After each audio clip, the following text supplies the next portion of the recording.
रिश्ते खून से नहीं विश्वास से बनते हैं, और जब एक डोरी में बंध जाए रक्षा का वचन तो उसे हम रक्षा बंधन कहते हैं। आज मैं आपको सुनाने जा रही हूँ एक ऐसी प्रेरणात्मक कहानी जो ना सिर्फ भाई बहन के रिश्ते को नया रूप देती है, बल्कि ये भी दिखाती है कि सच्ची रक्षा केवल तलवार से नहीं, प्रेम, त्याग और साहस से होती है। तो प्यारे बच्चों, कहानी रक्षाबंधन का वचन सुनाने से पहले मैं आपको बताऊंगी कि रक्षाबंधन की परंपरा कैसे शुरू हुई। रक्षाबंधन केवल एक त्योहार नहीं, विश्वास और रक्षा के रिश्ते की डोरी है। सबसे प्रसिद्ध कथा है महाभारत की। जब श्री कृष्ण ने शिशुपाल का वध किया, तब उनकी उंगली से रक्त बहने लगा। पास खड़ी द्रौपदी ने तुरंत अपनी साड़ी का एक किनारा फाड़कर उनकी उंगली पर बांध दिया। ये देख श्री कृष्ण भावुक हो उठे और उन्होंने वचन दिया, हे सखी, आज तुमने मेरी उंगली को बांधा है, अब मैं जीवन भर तुम्हारी रक्षा करूंगा। वह यही वचन था जो द्रौपदी चीरहरण के समय श्री कृष्ण ने निभाया। अब उन्होंने उसकी अस्मिता की रक्षा की। यही रक्षा सूत्र की परंपरा की गहराई को दर्शाता है। तो प्यारे बच्चों, हम आगे सुनते हैं कहानी रक्षाबंधन का वचन। बहुत समय पहले की बात है। अमरेश्वर नाम का एक शक्तिशाली राज्य था, जहाँ पर राजा विक्रांत सिंह और उनकी पराक्रमी रानी कावेरी देवी राज करते थे।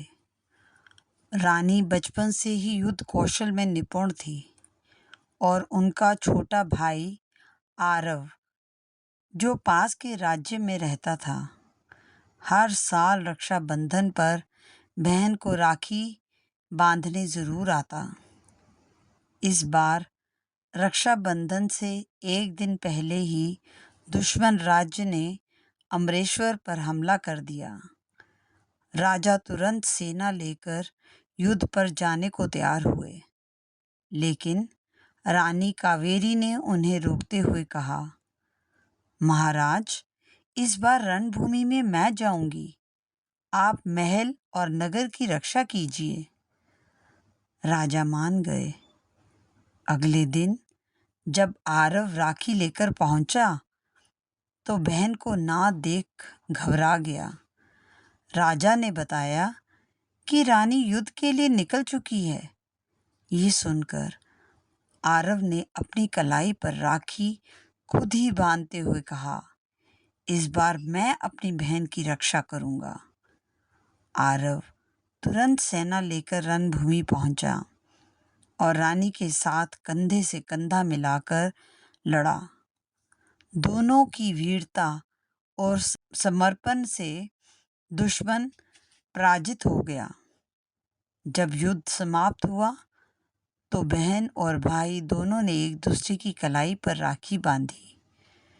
रक्षा के दो तरफा वचन के साथ रानी ने कहा, आज तूने राखी का असली अर्थ निभाया है। और आरव बोला, और आपने भी दीदी, आपकी हिम्मत मेरी प्रेरणा है। राजा ने पूरे राज्य में ये घोषणा करवाई कि इस रक्षाबंधन में रक्षाबंधन पर्व भी मनाया जाएगा, जहां बहन भी भाई की रक्षा का वचन लेती है। तो प्यारे बच्चों, इस कहानी से हमें ये संदेश मिलता है कि रक्षाबंधन सिर्फ बहन द्वारा राखी बांधने का पर्व नहीं है, बल्कि ये उस पवित्र बंधन का नाम है जहां दोनों एक दूसरे की सम्मान, सुरक्षा और साथ का वचन निभाते हैं। धन्यवाद। आपका दिन मंगलमय हो।